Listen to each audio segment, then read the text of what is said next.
जो हमारे मौजूदा कार्यकारिणी की परिपाटी रही है कि हमारे बार के मेंबरों के जो एकेडमिकली उनको एक दिशा देने के लिए, उनको प्रैक्टिस में जो लाभ देने के लिए जो जरूरत है, मूल आवश्यकता है, उसी की कंटिन्यूटी के अंदर है। आज का जो टॉपिक रहेगा वह कॉन्स्टिट्यूशन ऑफ इंडिया के ऊपर हमारे senior member Shri J R. Bishnoi ji हमारे बीच में उसके बारे में हमें बताएंगे। अब मैं रिक्वेस्ट करूंगा हमारी बार के प्रधान श्री विनय कुमार बिश्नोई जी से, वह मंच पर आए। आदर और सम्मान के योग्य है हमारे senior member Shri J R. Bishnoi ji, respected secretary, office bearers and respected member of this bar. Bharat का संविधान भारत के नागरिक के लिए नहीं बल्कि भारत की जमीन पे हर व्यक्ति के लिए बड़ा महत्वपूर्ण है। ये एकमात्र स्रोत है जहां हमें मौलिक अधिकार मिलते हैं और इन मौलिक अधिकारों का जहां भी हनन होता है उसके लिए सिर्फ हाई कोर्ट और सुप्रीम कोर्ट ही अधिकृत है। डिस्ट्रिक्ट कोर्ट्स में ये कड़ी थोड़ी कमजोर हो जाती है। इसी कड़ी को हमने जोड़ने की कोशिश की है। बड़ा डिफिकल्ट एक लेक्चर जो है इसके लिए, क्योंकि अधिवा हमारी जो ये मानिए कि आईपीसी, सीआरपीसी या सीपीसी पे हम लोग ज़्यादा जोर देते हैं डिस्ट्रिक्ट कोर्ट्स में। तो इसके लिए हमने जब श्री हमारे सीनियर मेंबर हैं जे.आर. बिश्नोई जी रिक्वेस्ट की तो इन्होंने इस एक तरह से इसको चैलेंज को इन्होंने एक्सेप्ट किया। मैं इनका बहुत बहुत धन्यवाद करता हूँ। और आज ये कॉन्स्टिट्यूशन के ऊपर आप सबके बीच में आए हैं तो मैं इनका बार में पहुंचने पर स्वागत करता हूँ और धन्यवाद करता हूँ। और ज़्यादा समय ना लेते हुए, देखिए हम लोग सुने भी नहीं बल्कि मैं हौसला अफजाई भी होनी चाहिए। तालियों की आवाज़ जो है पूरी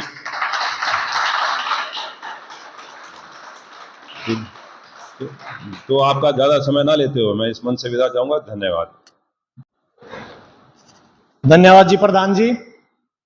मैं आज के की स्पीकर को बुलाने से पहले हमारे कॉन्स्टिट्यूशन के बारे में जो 10 इंटरेस्टिंग फैक्ट्स हैं वो आपके बीच में रखना चाहूंगा।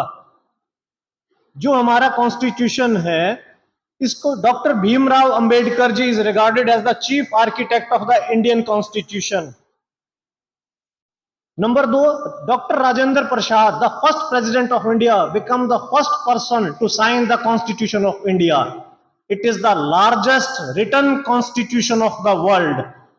The Constitution of India is neither printed nor typed.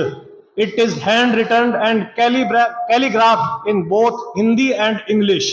यानी ये तो ना तो टाइप हुआ और ना ही कहीं प्रिंट हुआ, ये हाथ से हिंदी और इंग्लिश दोनों में लिखा गया और उसको कैलीग्राफी की गई। It was handwritten by Shri Prem Bihari Narayan Raijada and was published in Dehradun by him. Every page got decorated by the Shanti Niketan artists, including Biohar Ram Manohar Sinha and Nandala Bose. It took 2 years, 11 months and 18 days to complete the final draft. At present, it is containing 395 articles, 12 schedules. Till date, Constitution has been amended for 105 times. अब मैं आपके बीच में ज्यादा समय न लेता हुआ आमंत्रित करूंगा आज के की स्पीकर हमारे senior member Shri J R. Bishnoi ji, वह मंच पर आए और अपना वक्तव्य दें। सेक्रेटरी साहब और मेरे साथी अधिवक्ता, आज प्रधान जी ने मेरे को आदेश दिया कि आपको संविधान के बारे में कुछ कहना है। मैं नहीं समझता कि मैं इतना बड़ा वकील हूँ कि संविधान जैसे बड़े ग्रंथ के बारे में बहुत कुछ बता सकूँ। But according to my wisdom I will try to narrate something which is I think most important for the history of our constitution, that is basic structure of the constitution which came into existence on 24 April 1973 in Keshavanand Bharti case. And I think this was the day when this constitution was saved by the clutches of our politicians. Otherwise thing would have been very different. This doctrine, if this doctrine has not come. तो मैं सबसे पहले क्या है कि जैसे मेरे लायक दोस्त सेक्रेटरी साहब ने बताया कि this constitution was written by BR. Ambedkar, no doubt it was written by doctor BR. Ambedkar, और उनकी मेहनत को और उनके प्रयासों को सराहा ही नहीं, पूजा जाना चाहिए। उनके सामने दुनिया के 60 कॉन्स्टिट्यूशंस थे best constitutions of the world उनके सामने थे, और उनके ऊपर करोड़ों लोगों की भावनाएं उनके सामने थी, जिनका उन्होंने आदर करना था। कॉन्स्टिट्यूशन कोई किताब नहीं है, ये हिंदुस्तान के लोगों की भावनाएं हैं जो एक बुक के अंदर रखी गई है। अब ये कॉन्स्टिट्यूशन और कॉन्स्टिट्यूएंट असेंबली बहुत क्रिटिसाइज हुई है इस बात पे कि एक तो इन्होंने बहुत लंबा समय लिया, दूसरा ये इंपीरियलिस्ट फोर्सेस द्वारा बनाई गई थी। Constituent assembly was constituted by the act of imperialist forces. और तीसरा ये कि इसमें बहुत ज्यादा अंतर विरोध है, कॉन्ट्रडिक्शंस हैं भी, बात सारी ठीक है, बट ये कॉन्ट्रडिक्शन के बेस पे हम अपने महापुरुषों को कंडम करें, ये मैं उचित नहीं समझता। बल्कि मैं ये समझता हूँ कि ये उनकी बुद्धिमत्ता थी कि उन्होंने सभी लोगों की भावनाओं को तरीके से एक सूत्र में पिरोया। अब दोस्तों बात ये है कि किसी भी चीज को जब आप बनाते हो तो आपके सामने चुनौतियां होती हैं। कॉन्स्टिट्यूएंट असेंबली के सामने बहुत बड़ी चुनौतियां थी। सबसे बड़ी चुनौती थी एक इंपीरियलिस्ट फोर्सेस से लड़ाई, ब्रिटिश सरकार से लड़ाई। British government was helpment to create disturbance in the process of constitution. They were of the view कि they can not create a country as a one unit, and to some extent they succeeded. उन्होंने 2 state solution दे के देश के 2 टुकड़े कर दिए, और वो इससे खुश नहीं थे। वो इससे भी आगे चाहते थे कि इस देश के इतने टुकड़े हों कि कभी भी ये देश अपने पांव पे खड़ा ना हो सके। और मैं ये कहता हूं कि हमारी कॉन्स्टिट्यूएंट असेंबली में और जो हमारे नेता उस वक्त के थे, दे वर सो इंटेलिजेंट पर्सन के उन्होंने हमें एक विपदा से बचाया और एक अच्छा कॉन्स्टिट्यूशन उन्होंने तैयार किया। As far as contradictions are concern, उनको दूर करने के लिए भी कॉन्ट्राडिक्शंस क्यों आई कि आजादी की लड़ाई कोई 2, 4, 6 आदमियों ने नहीं लड़ी थी। आजादी की लड़ाई देश के हर मजदूर, किसान, लेबर यूनियन, सब लोग इसके साथ थे। हमारी इलीट क्लास ने तो उनको लीडरशिप दी थी, बाकी आजादी की लड़ाई में हर आदमी शामिल था। Most of you must know कि हमारा देश का जो सबसे पहला शहीद था वो मंगल पांडे था। वो एक सिपाही था। सिपाही कितना अमीर होता है, यू नो दैट। और जो हमारी लास्ट, जो आजादी की लड़ाई में जो लास्ट आहुति डाली थी, वो डाली थी बॉम्बे के सेलर्स ने। उन्होंने म्यूटनी की थी। ब्रिटिश सरकार के रॉयल नेवी के जहाज उन्होंने अपने कब्जे में लिए, उनके हथियार अपने कब्जे में लिए, और हमें आजादी प्रपोज की गई थी अंग्रेजों द्वारा 1948 में। बट उस क्रांति से भयभीत होके, जनवरी में वो क्रांति हुई थी, जून के अंदर एक कैबिनेट मिशन आया हेडेड बाय माउंटबेटन, और उन्होंने ये कहा कि भी ठीक है, हम आपकी जो संविधान बनाने की मांग है उसको पूरा करते हैं। और उन्होंने ये कॉन्स्टिट्यूएंट असेंबली कॉन्स्टिट्यूट की। और ये कोई नई डिमांड नहीं थी हमारी। बाल गंगाधर तिलक ने स्वराज का आंदोलन जब चलाया था, तब से ये आजादी, ये हमारे संविधान सभा बनाने की मांग थी। स्वराज का मतलब ये था। उसके बाद 1934 में एक M.N. रॉय होते थे जो हिंदुस्तान में कम्युनिज्म के वो प्रोदा थे। उन्होंने एक बिल्कुल कंक्रीट डिमांड रखी थी, there must be in constitutional assembly जो हमारे देश का संविधान लिखे और हमारा स्वराज का सपना पूरा हो। 1940 में अगस्त ऑफर के अंदर अंग्रेजों ने इस बात को कुछ हद तक कंसीड किया, बट वो भी ऐसे ही था कि भाई वादा किया पूरा नहीं करेंगे। लेकिन जब वो म्यूटनी हुई, उसके बाद अंग्रेज सरकार भयभीत हुई और उन्होंने माउंटबेटन को भेजा और एक एक्ट पास किया, इंडिपेंडेंस एक्ट ऑफ इंडिया। अब उनके सामने ये समस्या भी थी कि इस देश की इंटीग्रिटी को भी बचा के रखना है। ये कोई देश ऐसे थोड़ी जैसे आज है, ये बनाया था हमारे महापुरुषों ने, हमारे नेताओं ने। 40% देश ब्रिटिश एम्पायर के अंडर था, बाकी देश सारा 565 रियासतें थी, सबको एक करना था। जैसे अमेरिका है राज्यों का संघ, पहले राज्य थे, यूनिफिकेशन हुआ, सेंटर बना। हमारा उल्टा है, हमारे यहाँ पहले सेंटर बना, कॉन्स्टिट्यूशन के रूप से सेंटर बना, सेंटर ने फॉर्मेशन ऑफ स्टेट्स बनाई। और इनको इकट्ठा करने के लिए हमें क्या है कि समाज के हर तबके को, जो उनके सपने थे आजादी की लड़ाई में जो लोग थे वो अपना सपना लेके लड़ रहे थे। औरत सपना लेके लड़ रही थी कि तुम्हें आजादी मिलेगी। उनका सपना ये नहीं था कि भाई 4 औरतें पार्लियामेंट में बैठ जाएंगी और वो आजादी मिल गई, नहीं।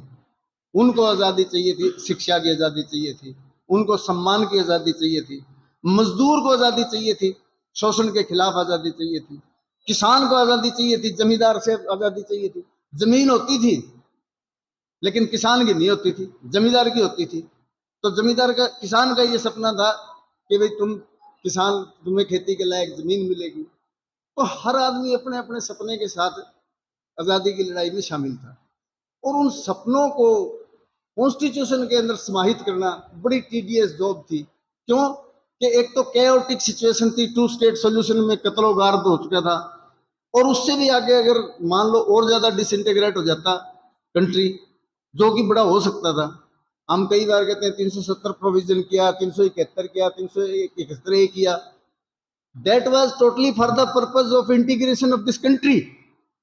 भाई आप रुको, आपको विशेष अधिकार मिलेंगे, आपके जो सांस्कृतिक कार्यक्रम है उनकी सुरक्षा की जाएगी, आपके धर्म की सुरक्षा की जाएगी, आपको धर्म का प्रचार करने की स्वतंत्रता देंगे, आपका सब कुछ हम ध्यान रखेंगे।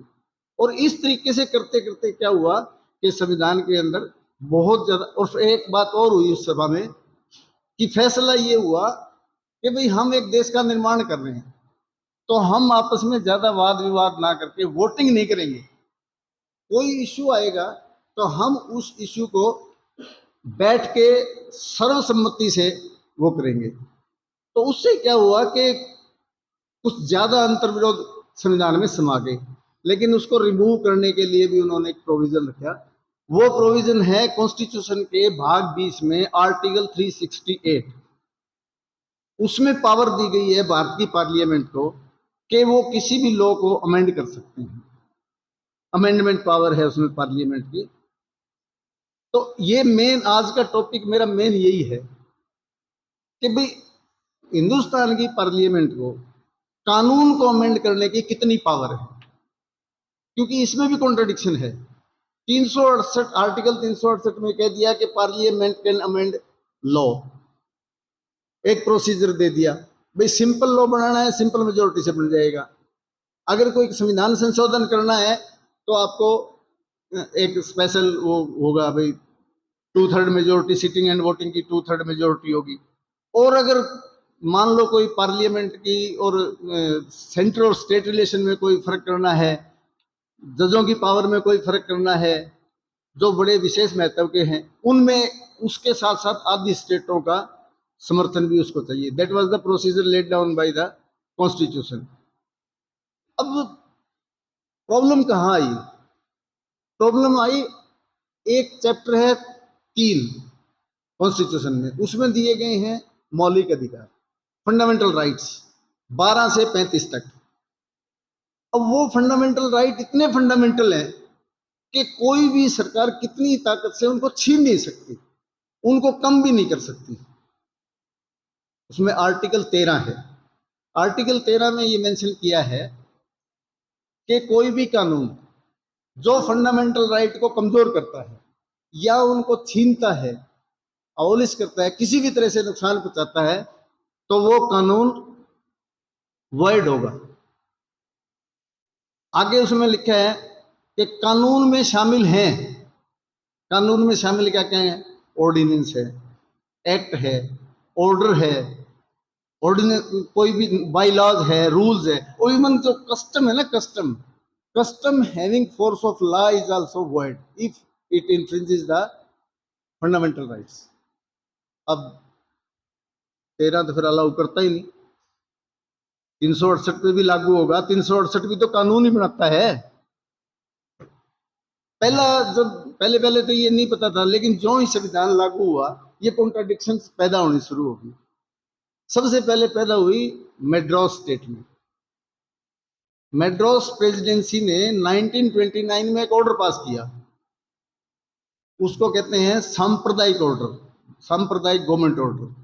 उन्होंने ये कहा कि ये 14 सीट है गवर्नमेंट कॉलेज में, इसमें 14 में से 6 नॉन ब्राह्मण, 2 ब्राह्मण, 2 शेड्यूल कास्ट, 2 शेड्यूल ट्राइब्स, इस तरीके का ऑर्डर उन्होंने निकाल दिया। और वो आज़ादी की कॉन्स्टिट्यूशन बनने तक लागू रहा।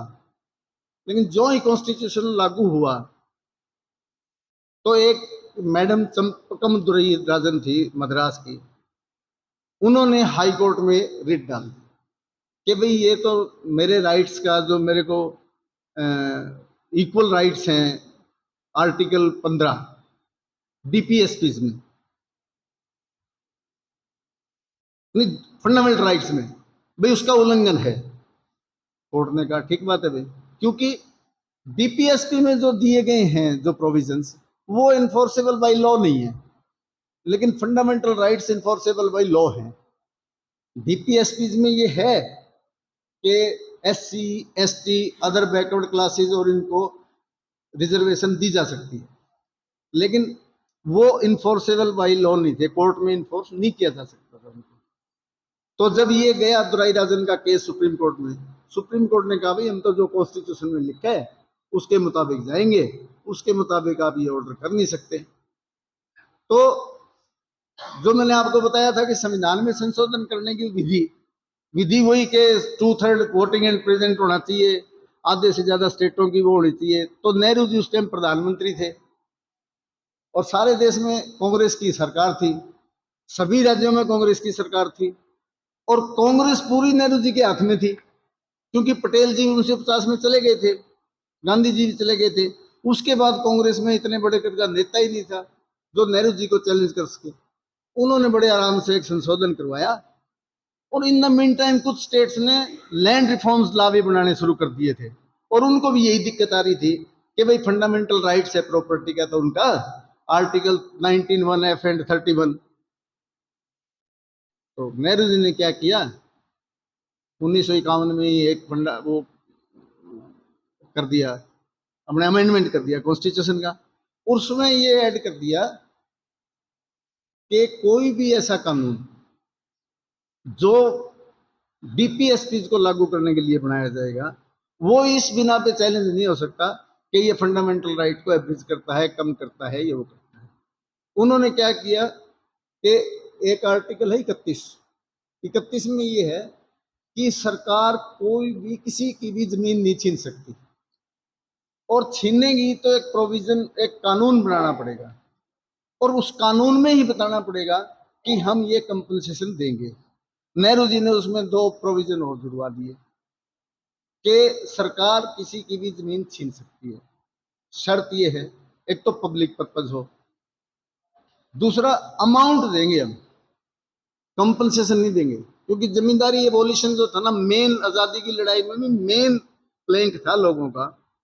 आजादी की लड़ाई जब चल रही थी जमींदारी एबोलिशन का नारा सबसे ऊपर था।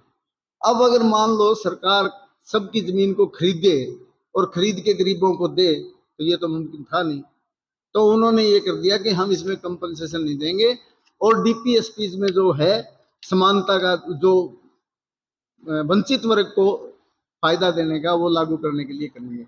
1951 में ये आ गया, एक बना दी 1951 में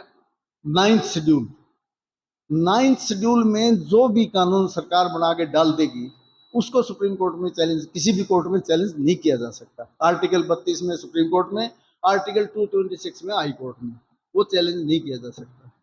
एनी हाउ, ये उसके बाद आया शंकरी प्रसाद आया, सज्जन सिंह आया, चेन ऑफ केसेस आए, जिसमें 1967 तक सुप्रीम कोर्ट का भी ये था कि भाई पार्लियामेंट के पास 368 में जो पावर दी गई है वो जायज है और पार्लियामेंट इसको अमेंड कर सकती है, इस स्टैंड पे रहे। अचानक 1967 में एक केस आया, Golaknath versus state of Punjab. क्यों आया ये कि नेहरू जी 64 में गुजर गए थे, गुजरने से पहले उन्होंने एक 17th अमेंडमेंट किया था जिससे पंजाब में जो लैंड रिफॉर्म्स लागू हुए थे उसको 9th शेड्यूल में डाल दिया। और उस गोलकनाथ ने, हेनरी गोलकनाथ और एक उसका भाई था, पंजाब के थे, 500 एकड़ जमीन थी उनकी, वो सुप्रीम कोर्ट में आए कि ये जो 17th अमेंडमेंट जो किया है सरकार ने ये इलीगल है। चलो जी, 67 तक तो सुप्रीम कोर्ट का ठीक था, भाई पावर है, लेकिन 67 में सुप्रीम कोर्ट का मूड चेंज हो गया। क्यों हो गया, उसकी भी एक कहानी है। क्या हुआ कि नेहरू जी मर गए 64 में, उसके बाद बने शास्त्री जी, शास्त्री जी 66 में चले गए, उसके बाद बनी इंदिरा जी। इंदिरा जी ऐसे ही नहीं बनी थी, मोरारजी देसाई उस टाइम में नेहरू जी के बाद सबसे सीनियर लीडर थे और उनका क्लेम था कि मैं ही प्रधानमंत्री बनना चाहिए। लेकिन के कामराज उस टाइम कांग्रेस के अध्यक्ष थे। पावर गेम में इसमें एक चीज और बताना चाहता हूं आपको कि अच्छी बातें अपनी जगह होती है, लेकिन पावर गेम हमेशा चलता है और हर चीज में चलता है, अपने कानून में भी चलता है। इससे ये साबित होता है के कामराज को लगा अगर ये मोरारजी देसाई प्रधानमंत्री बन गया तो ये तुम्हें तो कोई रसीद देगा नहीं, तो आप ऐसे करते हैं, ये इंदिरा गांधी है उस टाइम इसका नाम गूंगी गुड़िया मतलब मशहूर था, भाई इसको बढ़ा देते हैं, अपना ठीक ठाक काम चलेगा, कोई दिक्कत नहीं। लेकिन बाद में पता लगा भी गूंगी गुड़िया ने क्या क्या गुल खिलाए, वो डिफरेंट स्टोरी है। कुल मिला के इसको बना दिया तो मोरारजी देसाई बड़े ऑफेंड हुए और वो मानने नहीं थे, सर्वसम्मत नहीं हुआ फैसला, ये बोले वोट करो। वोट किया, इंदिरा जी जीत गए वोट में, मोरारजी को मना करके डिप्टी पीएम बना दिया और फाइनेंस मिनिस्टर बना दिया 67 में। अब इंदिरा जी ने क्या किया कि अपने जो डीपीएसपी में जो प्रोमिस थे सरकार के कॉन्स्टिट्यूशन के, भाई गरीबों को, एससी को, बैकवर्ड क्लासेस को, वंचित वर्ग को हम फायदा पहुंचाएंगे, वो प्रोग्राम ध्यान में रखते हुए 10 पॉइंट प्रोग्राम रिलीज कर दिया और उसके अंदर ये कह दिया कि भाई मैं बैंक नेशनलाइजेशन करूंगी, इंश्योरेंस कंपनियों का इंश्योरेंस करूंगी, नेशनलाइजेशन करूंगी और लैंड रिफॉर्म्स को और स्ट्रिक्टली लागू करेंगे। तो इस 10 पॉइंट प्रोग्राम से सारी कांग्रेस हिल गई, भाई ये क्या, ये तो इसने तो बैंक नेशनलाइजेशन का वो कर दिया और वित्त मंत्री से भी नहीं पूछा, मोरारजी देसाई उस टाइम वित्त मंत्री। तो एक सिंडिकेट फॉर्म हो गया कांग्रेस में, एक सिंडिकेट फॉर्म हो गया इंदिरा के खिलाफ, भाई ये जो डीपीएसपी के जो मद्देनजर जो वंचित वर्ग को लाभ देने के और के ये इंदिरा ने जो है ना अपनी पॉपुलैरिटी के लिए किए हैं, इसलिए वो हो गया। और उसी टाइम क्या हुआ कि डॉक्टर जाकिर हुसैन की डेथ होगी, राष्ट्रपति थे उस टाइम, तो उस टाइम वीवी गिरी थे उपराष्ट्रपति,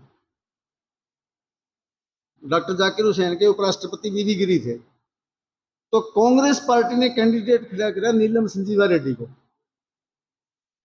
नीलम संजीवा रेड्डी कांग्रेस पार्टी के घोषित कैंडिडेट थे। इंदिरा गांधी ने आहिस्ता से वीवी गिरी को ये कहा कि आप चुनाव लड़िए।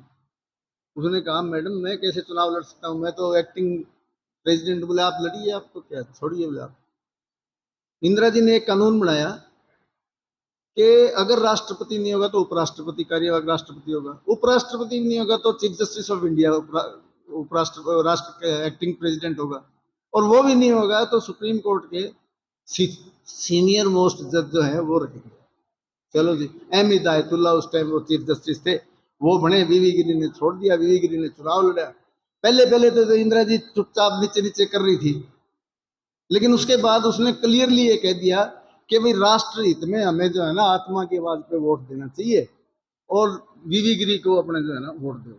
आत्मा की आवाज कांग्रेसियों ने सुनी और वीवी गिरी, पहली बार ऐसा हुआ कि रूलिंग पार्टी का घोषित उम्मीदवार नीलम संजीवा रेड्डी चुनाव आ रहा है और वीवी गिरी जीत गया। और इस चुनाव में एक और भी हुआ कि पहली बार दोबारा गिनती करने, सेकंड राउंड की गिनती करने की नौबत आई। और तीसरी बात इसमें है कि नीलम संजीवा रेड्डी एक ऐसा आदमी है जो रूलिंग पार्टी का कैंडिडेट होते चुनाव आ रहा है, लेकिन बाद में निर्विरोध रूप से राष्ट्रपति बना। जब इंदिरा जी दूसरी टर्म आई तो वीवी गिरी वोट है। चलो जी, वीवी गिरी को वोट देने के इल्जाम में जो सिंडिकेट था उन्होंने नोटिस दे दिया इंदिरा को और निकाल दिया, पार्टी से निकाल दिया। इंदिरा को भी पता था भाई ये तो होना ही है। इंदिरा ने बोले भाई हम अपनी नई कांग्रेस बनाएंगे और उसका नाम रखा कांग्रेस आई। कांग्रेस आ रही, बदलता रहा, लेकिन अल्टीमेटली वो कांग्रेस आई होगी।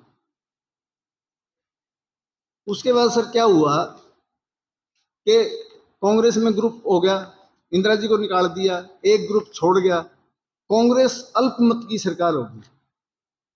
लेकिन उस टाइम जो 67 का इलेक्शन हुआ था, कांग्रेस 6 चुनाव हार गई थी स्टेटों में, और तमिलनाडु में एक एम करुणानिधि नाम का एक आदमी था मुख्यमंत्री, उसने इंदिरा जी को सपोर्ट दी, नॉर्मल सपोर्ट उसने दी, बाकी कामों में यदा कदा सपोर्ट सीपीएम की भी रही, काम चल रहा था, लेकिन इससे इंदिरा जी संतुष्ट नहीं थे। इंदिरा जी ने क्या किया, सबसे पहले प्रीवी पर्सेज एबोलिशन का एक्ट ले आई। वो एक्ट लोकसभा में पास हो गया, लेकिन राज्यसभा में 1 वोट से गिर गया।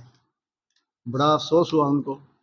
उन्होंने राष्ट्रपति से एक ऑर्डर निकलवाया, और वो आर्टिकल जिसमें डेफिनेशन रूलर्स की दे रखी थी, प्रीवी पर्सेज मिलते थे, करोड़ों रुपए मिलते थे इन राजाओं को, जिनके राज्य मर्ज करवाए थे, और 1949 में उनसे पहले तो ये कहा था कि 3 चीज मारी, बाकी सब तारी, लेकिन 1949 में कहा भाई देखो छोड़ो, अब देश एक है, हम आपको तनख्वाह देंगे, प्रीवी पर्सेज देंगे, आप मर्जी कर जाओ पूरी तरह। तो वो उसके अंदर उनमें रूलर्स की डेफिनेशन दे रखी थी, वो आर्टिकल ही हटा दिया इंदिरा ने ऑर्डर देके। उसके खिलाफ सुप्रीम कोर्ट गया ज्योतिरादित्य सिंधिया, और वहां सुप्रीम कोर्ट ने 10-1 के उससे ये कहा, बहुमत से, कि भाई आपका ये ऑर्डर गलत है। वो हार गई। एक वो था ही गोलकनाथ वाला, उसमें इंदिरा जी को झटका लगा हुआ था, और उधर अल्पमत की सरकार थी, तो इंदिरा जी ने फैसला किया भी ऐसे बात बनेगी नहीं। इंदिरा जी ने क्या किया, 1970 में घोषणा कर दी राष्ट्रपति से कि भी आप चुनाव करवा दो। 72 में चुनाव होने थे, 71 में ही डिक्लेयर करवा दिया। मेरा ये कहानी बताने का मतलब है कि 1967 तक कांग्रेस सरकार इतनी कमजोर हो चुकी थी कि उसकी रिट जो थी वो बहुत दूर तक जा नहीं रही थी, और इसी के एवज में 67 में जो सुप्रीम कोर्ट का जजमेंट आया, वो इसी लाइट में आया कि जब सरकारें कमजोर होती हैं तो सुप्रीम कोर्ट की पावर अनमैच हो जाती है, और जब सरकारें ताकतवर होती हैं तो सुप्रीम कोर्ट की पावर कम हो जाती है। तो ये वैसे तो ये कोई अच्छी बात है नहीं, लेकिन हकीकत यही है। इंदिरा जी ने 71 का वार, ये चुनाव जीतते ही क्या किया कि एक हमारे ऊपर अमेरिका का दबाव भी था उस टाइम। अमेरिकन ब्लॉक ये कहता था कि आप हमारे साथ आओ, रशियन ब्लॉक की तरफ हम थे। 71 में इंदिरा जी ने यूएसएसआर थे, उस टाइम का यूएसएसआर था, उससे 25 साल की मैत्री संधि कर ली, और मैत्री संधि में ये था कि आप हमें संभाल लो, बाकी में पाकिस्तान अमेरिका को हम अपना आप देख लेंगे। और ये संधि होते ही अक्टूबर में इंदिरा जी ने बांग्लादेश पे हमला करके बांग्लादेश देश बना दिया। अमेरिका ने भी जोर लगाया, पाकिस्तान ने, चाइना ने भी जोर लगाया, कोई कुछ नहीं कर पाया हमारा। और ये होते ही इंदिरा जी का इस देश में डंका बजने लगा। पाकिस्तान से क्रिकेट मैच जीतने के बाद एक आदमी एक बॉल पर छक्का मार के डीएसपी बन सकता है, तो इंदिरा जी पाकिस्तान को हराने के बाद हम कुछ भी हो सकते हैं। तो वही हुआ, इंदिरा जी की उस टाइम जय जयकार सारे देश में। अब इंदिरा जी ने देखा भी अब मैं जो है ना इनका इलाज करूंगी। वो सुप्रीम कोर्ट से भी वो खुश नहीं थी, वो उसको भी काबू करना चाहती थी। हकीकत है ये, आप और मैं कह सकते हैं कि वो तानाशाह थी, और कोई ये भी कह सकता है कि वो बहुत बड़ी लीडर थी। उसने क्या किया, 24, 25, 26 और 29 ये अमेंडमेंट लेके आई वो कॉन्स्टिट्यूशन में 1 साल के अंदर अंदर, जिससे सुप्रीम कोर्ट की चूड़ें हिल गई। भाई ये क्या हो गया। 24 से उसने उसको अपने 24, 25, 26 से गोलकनाथ, बैंक नेशनलाइजेशन और वो सारे निपटा दिए। चलो, अब क्या हुआ कि 29वां जो संशोधन था ना, उसमें उसने केरला ला जो रिफॉर्म्स थे, लैंड रिफॉर्म्स, वो डाल दिए इसमें 9th शेड्यूल में। वो डालते ही एक केशवानंद भारती करके एक आदमी थे, जिनका वो शंकराचार्य थे, वो बहुत बड़े पद पे हिंदुओं के होते हैं, उनका मठ था वहाँ, और मठ की बहुत संपत्तियां थी, उससे बड़ा उनको आमदनी होती थी। अब वो आमदनी उसकी मैनेजमेंट सरकार ने छीन ली, तो वो आमदनी बंद होगी। तो शंकराचार्य जी सुप्रीम कोर्ट आई, भाई ये तो सरकार की बदतमीजी है, ये तो नहीं होना चाहिए।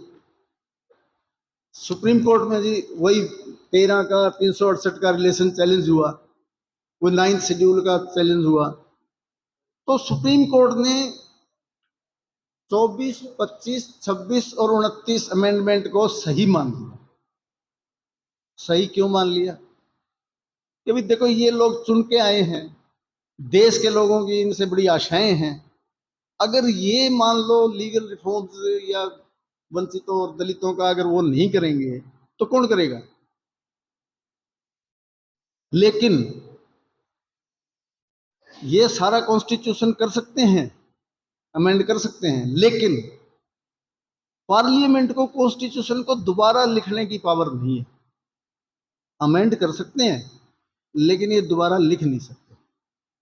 दूसरी बात, 9th शेड्यूल को भी मान लिया कि ये बिल्कुल सही है, भाई इसमें जो कानून चला गया उसका जुडिशियल रिव्यू नहीं होगा, मान लिया। लेकिन उन्होंने ये कह दिया कि बेसिक स्ट्रक्चर कॉन्स्टिट्यूशन का जो होता है उसको कोई टच नहीं करोगे।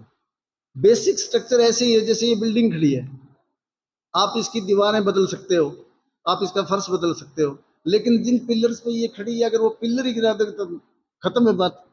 यही बेसिक स्ट्रक्चर का वो है। उन्होंने कहा कि कॉन्स्टिट्यूशन जिन आदर्शों पे बना है, जो कॉन्स्टिट्यूशन के पिलर हैं, आप उनको नहीं छू सकते। ये ठीक है कि आप इसमें अमेंडमेंट कर सकते हो, सब कुछ कर सकते हो, डीपीएसपीज में जो लोगों से वायदे किए हैं वो भी लागू कर सकते हो, but basic structure of the constitution आप नहीं छू सकते। तो ये 24 अप्रैल 1973 को आया था। ये मैं कहता हूं कि ये एक लैंडमार्क जजमेंट था जिसने हमारे संविधान को बचाया। और मैं इस पे आपसे चर्चा की, आशा है आप मेरे से तंग नहीं हुए होंगे बोलने।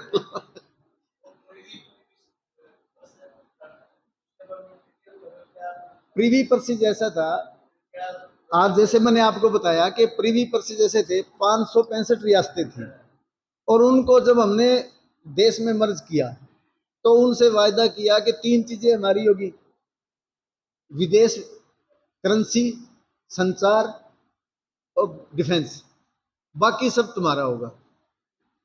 ये जब एकीकरण हो रहा था तब की बात है। लेकिन ये संविधान असल में लागू हुआ था 26 नवंबर 1949 को। इसकी प्रस्तावना जो थी वो 26 जनवरी 1949 को हमने वो की थी।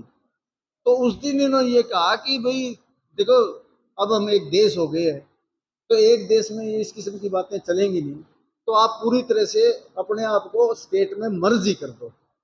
इसके बदले में हम आपको बड़े बड़े पर्सिस देंगे, पैसे देंगे, आपको राज प्रमुख की उपाधियां देंगे, आपको बाकायदा तोपों की सलामी मिलेगी, लेकिन उसके अलावा आप जो है ना कोई वो नहीं करेंगे। और वो प्रीवी पर्सिस उस टाइम भी करोड़ों रुपए महीने के थे, और वो देश के ऊपर उसमें 2 चीज थी। प्रीवी पर्सिस जो थे वो टैक्स फ्री थे, इनकम टैक्स भी नहीं लगता उसमें। दूसरा वो चार्ज ऑन द, वो एक फंड होता है एक, उस पे था, जैसे राष्ट्रपति का वो होता है तनख्वाह होती है, सीएजी की तनख्वाह होती है, उसके ऊपर चार्ज था। इस पर वोटिंग नहीं होती थी, वो उनका फिक्स था, वो होनी होनी थी। तो इंदिरा जी ने ये कहा कि भाई इतना बड़ा, इतना गरीब देश, हम इतना बड़ा खर्चा नहीं वहन कर सकते, इसलिए उन्होंने इस पे ज्यादा इंसिस्ट करके और इसको अबॉलिश किया। मेन तो इंदिरा जी का पता क्या है, ये 71 में, 71 में पहले तो हार गए थे ना, पहले हार गए थे, ये अमेंडमेंट लेके आए, वो तो गिर गया। फिर एक ऑर्डर निकाल के इनकी डेफिनेशन चेंज कर दी। इंदिरा जी भी पूरे पूरे थे, भाई ये रूलर की डेफिनेशन ही बदल दी उन्होंने, बोले ये कैसे लेंगे। तो ये आशा है आपने मेरे को ठीक से वो किया होगा। खल्ला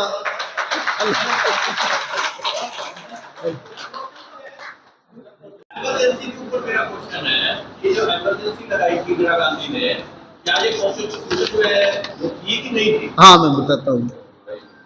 1973 के बाद क्या हुआ भाई साहब, देश का जितना भी ताकतवर तबका था, राजा थे, अमीर थे, इंदिरा जी ने एक और काम भी किया था, आई मस्ट से पंगा, अर्बन लैंड सीलिंग एक्ट लागू किया था। वो तो रूरल लैंड सीलिंग एक्ट तो भाई साहब को पता है, सबने अपने टाइम में हुआ था। अर्बन लैंड सीलिंग भी लागू कर दिया, भाई शहर में किसी के पास एक मकान हुआ दूसरा नहीं होगा। राजा सारे खिलाफ हो गए, अमीर सारे खिलाफ हो गए। उन्होंने क्या किया, अब ये राजनीतिक बात है, वैसे आप वैसे सुने इंदिरा जी के खिलाफ देश में एक माहौल खड़ा हो गया कि भाई ये एक तानाशाह लेडी है, और यही कोर्ट्स का व्यू था कि we can not believe that these people will act responsibly. They can destroy the constitution. Political लोगों के बारे में कहा और करते करते क्या हुआ कि इंदिरा जी के खिलाफ एक बहुत लंबा चौड़ा केओस पैदा हो गया देश में, आंदोलन चल गया। तो कॉन्स्टिट्यूशन के अंदर एक प्रोविजन है कि अगर देश के आंतरिक हालात गड़बड़ हो तो देश में इमरजेंसी लगाई जा सकती है, एंड दैट वाज इम्पोज्ड। और later on gentleman, supreme court ने यह कहा था कि इमरजेंसी लगाना उचित था। सुप्रीम कोर्ट का जजमेंट है ये कि उस टाइम के हालात के मुताबिक जो उस टाइम के रूलर्स ने फैसला दिया, that was needed, that was right. उस डिसीजन को अपहोल्ड किया था। और पूछना तो वो आप सुप्रीम कोर्ट का डिसीजन बता रहे हो, तो ऐसा हुआ था कि इमरजेंसी के टाइम सीनियर जज थे वो सुपरसीड करके जस्टिस रे को बनाया था तो अपना डिसीजन लेने के लिए। ऐसा है 42nd अमेंडमेंट जो आया वो एक किस्म का मिनी संविधान था। उसके अंदर सारी चीजें ठीक नहीं थी, बहुत सी चीजें ऐसी थी जो नहीं होनी चाहिए थी। और जो चीफ जस्टिस की बात आप कह रहे हो, एन रे को बनाया, ये कोई पहली बात नहीं थी। शुरू में जब नेहरू जी प्रधानमंत्री थे, एक मिस्टर मुखर्जिया थे, वो चीफ जस्टिस बनने थे। नहीं, पतंजलि शास्त्री ने चीफ जस्टिस बनना था। नेहरू जी ने क्या किया, बोले ये नहीं है, किसी और को लेकर थे, मुखर्जिया को कह दिया कि आप बनो। लेकिन उस टाइम क्या हुआ कि मुखर्जिया का नाम जो ही आया, सुप्रीम कोर्ट के जजों ने देख लिया कि अगर इनकी बात को कंसीडर कर दिया तो फिर आगे सारी उम्र दुख देंगे।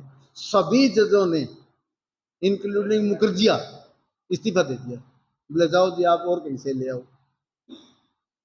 उसके बाद क्या हुआ कि पतंजलि शास्त्री बने चीफ जस्टिस और ऑटोमेटिकली फिर मुखर्जिया तीसरे वो बन गए। लेकिन जब एन रे को बनाया ना, तो 3 आदमियों को सुपरसीड करके एन रे को इंदिरा जी ने बनाया। That was a very bad step I से। लेकिन वो काम जजों ने नहीं किया जो उस टाइम नेहरू जी के टाइम में कर लिया था। और फिर 1993 में सुप्रीम कोर्ट ने बाकायदा एक डिसीजन दिया कि सुप्रीम कोर्ट का जज वही बनेगा जो सीनियर मोस्ट जज हो। ये अब कानून है, समझिए। और बोलो।